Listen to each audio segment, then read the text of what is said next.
galak, Widi galak. Widi galak. Kamu juga, Marsha juga galak. Kamu juga enggak. Ada masanya. Ada masanya. Kalau yang mellow, Siti mellow. Siti yang paling mellow.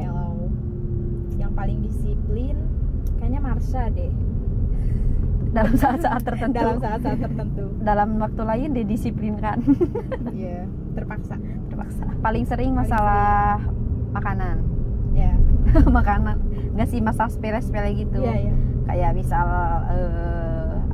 apa ya sepele? Jadi kalau aku masih karena aku orangnya baperan. Ya, kebentak dikit. Iya. Jadi gampang kayak nggak enak nih. Tadi dia misalnya ngomongnya agak ngegas kayak gitu. Kaget pas awal-awal aja sih. Jadi kayak mungkin kurang terbiasa karena kan ketika misal kita udah makin dikenal, udah banyak orang tahu kan. Jadinya kayak kemana-mana, terus orang-orang tiba-tiba nyapa gitu padahal kita nggak tahu mereka siapa. Terus sekecil apapun hal yang kita lakukan jadi obrolan gitu. Kayak gitu-gitu sih kagetnya. Selebihnya udah biasa aja. Jadi nggak niatnya nggak pengen terkenal gitu, enggak. Tadinya buat senang-senang aja gitu. Karena diem di rumah pusing gitu. Terus banyak inilah tekanan. Jadinya pas nemu musik kayak nemu bidang yang cocok gitu. Iya, untuk meluapkan emosi remaja saat itu. Sekarang udah nggak remaja. Sekarang udah habis masanya. And this is how the voice getting stronger on louder. It's the right to live safely, but why do people ignore it? They are still busy talking tall, dressing appropriately. Ya, banget sih, itu kerasa banget. Karena kita sebetulnya jujur banyak kagetnya, karena yang terlihat dari luar tuh nggak seindah itu gitu ketika kita udah masuk di dalamnya.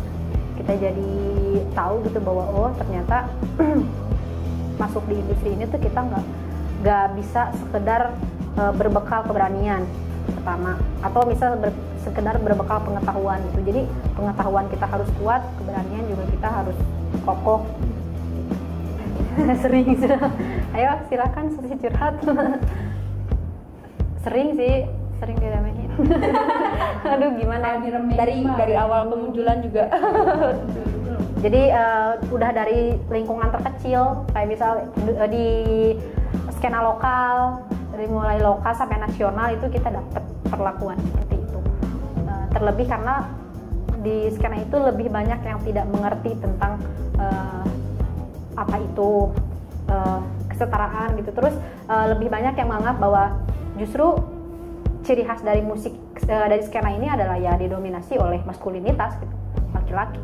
Jadi ketika ada perempuan yang masuk kayak gitu, kayak istilahnya disorakin gitu, diceng-cengin gitu. Ya kita sebetulnya, dan kita perlu waktu lama untuk merubah pandangan bahwa kita masuk skena ini bukan hanya jual penampilan, bukan hanya jual casing gitu, tapi kita bisa nunjukin kemampuan kita kalau kita mau buktiin kita layak berada di industri ini. Udah mulai ya, alhamdulillah. Tapi apa? Tekanannya juga lebih berat. Bebannya bukan beban ya. Tanggung jawabnya lebih berat. Karena ya tuntutan orang kan juga naik. Ketika kita misal sekarang les gitu, kemampuan kita udah naik, mulai dari skill bermusik, public speaking dan pengetahuan lain, ekspektasi orang juga naik gitu. Jadi sekarang yang seremnya kan orang-orang taunya kita komplit gitu, serba komplit gitu, musik bagus gitu, terus apalagi kita kan jago bawa isu gitu, terus ini udah pasti pengetahuannya segala macam gitu. Padahal ya ada titik di mana kita tuh stuck juga, ada titik di mana kita stuck, terus ada titik di mana kita tuh kadang walaupun misal kita berusaha untuk gak dengerin maunya orang atau gak terpaku sama ekspektasi orang, tapi kadang kita juga ada masanya ke bawah-bawah gitu, kayak misal terlalu dengerin apa yang orang ngomongin gitu, kayak oh ternyata gak sebagus itu ya gitu, secara individual gitu. Kalau untuk musik VOB mungkin kita masih bisa menyetabilkan, tapi untuk pribadi kita sendiri yang saat itu stuck banget, terus sempat putus asa, bahkan saat itu kita sempat ya udahlah kita jalanin aja dulu, mungkin habis ini kita berhenti sampai ada sempat mikir untuk keputusan untuk berhenti, karena saat itu benar-benar capek secara, khususnya bukan secara fisik sih, tapi secara psikologis ya, karena saat itu ada shock juga. Awal pindah ke Jakarta, kita jauh dari orang tua, terus kita dituntut untuk adaptasi cepat karena sebenarnya ke Jakarta tuh kita istilahnya waktu nafasnya tuh cuma berapa bulan ya, kita langsung digas untuk les, kita digas untuk manggung, produksi lagu, rekaman, promo, di situ tuh gitu, nggak berhenti gitu.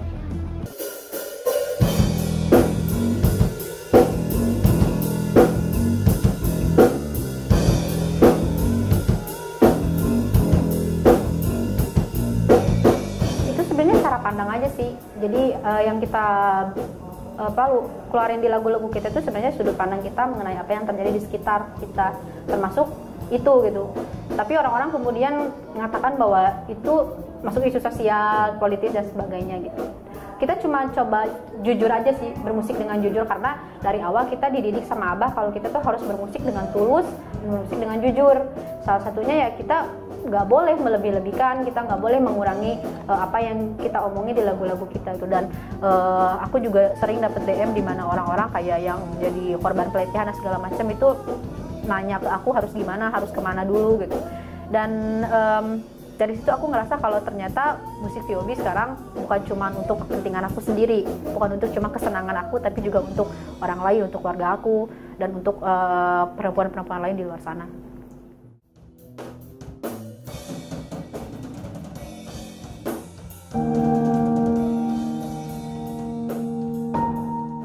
Awalnya justru enggak.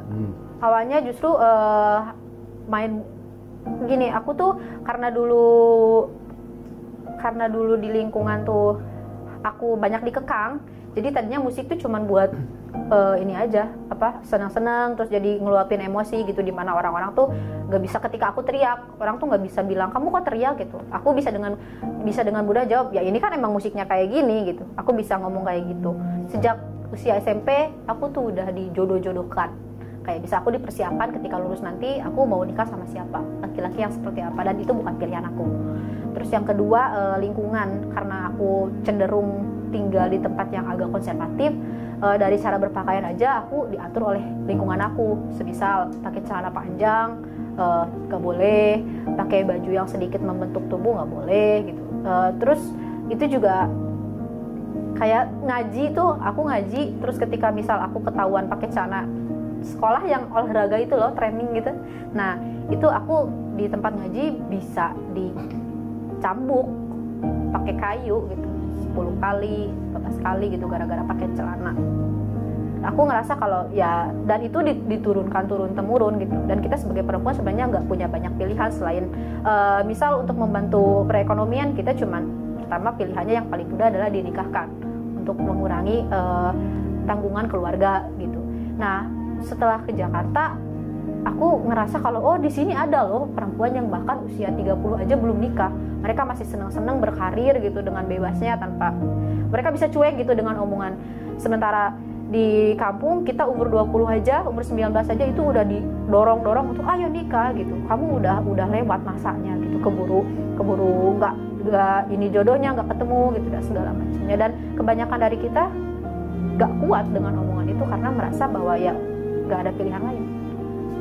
Kemudian musik menjadi salah satu sarana ya untuk melepaskan kedekatan itu tadi. Betul. Aku bisa memaafkan tapi aku nggak bisa lupa. Sulitnya tuh itu tuh kenapa terjadinya tuh harus di awal-awal dulu gitu, ketika jadi ada peribahasa kan yang ngomong kalau anak kecil apa yang terjadi pas kecil itu kayak nulis di atas batu gitu, susah tapi itu nempel sampai kapanpun gitu. Dan itu terjadi di aku juga sih, termasuk kayak semisal aku mengutarakan penolakan aku gitu, kemudian aku mendapat kekerasan gitu dan sebagainya, itu aku nggak bisa, belum bisa lupa.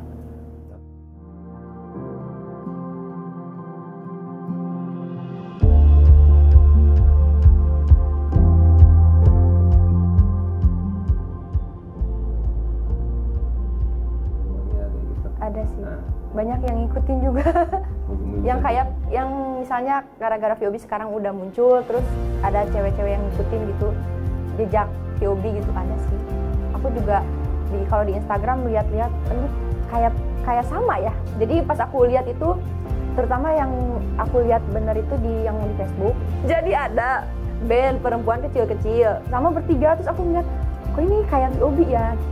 Karena sebenarnya kita sendiri nggak tahu kalau kita berarti mau ngapain. Itu keahlian lain masalahnya. Ya lebih ke nggak ada pilihan sih. Jadi kita ngerasa kalau ini tuh hal yang harus kita pertanggungjawabkan. Karena pas kita ngambil keputusan untuk pindah ke Jakarta, itu jujur kita juga mati-matian meyakinin orang tua. Terus pokoknya orang-orang di Garut gitu, kalau kita tuh bisa lebih baik ketika kita di Jakarta. Dan kita nggak nyangka kalau di Jakarta akan bisa seberat itu gitu. Dan sampai sini kita mikir ya udah, kita harus tanggung jawabin apa yang udah jadi pilihan kita. Makanya ya lanjut aja.